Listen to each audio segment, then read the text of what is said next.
Hey guys, in this video we're going to go over how to fix Paramount Plus not autoplaying. That's actually very easy. There's many different troubleshooting options. One is to check autoplay settings.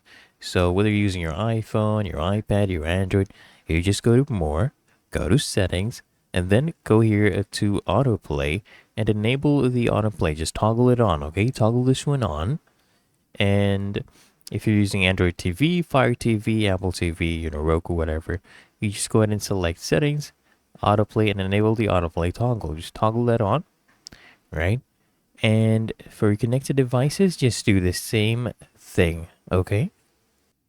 Also, what I need you to do is make sure that your Paramount Plus app is updated to the latest version, and I want you to check for device updates for your specific device. For example, Roku, Smart TV, and just clear your cache and cookies as well for your browser and browsing history if you're streaming on a web browser. And for any other devices, just check their specific instructions for clearing cache and cookies. Then what you can also do is restart the device. That should fix the issue and also ensure, guys, you have a stable and reliable internet connection. And if you had installed any extensions, any ad blockers, anything that might interfere with streaming, go ahead and disable those. That's a very common problem that people face, okay? But otherwise, it is really that easy and simple. If you found this guide helpful, smash that like button and subscribe to frequently asked questions.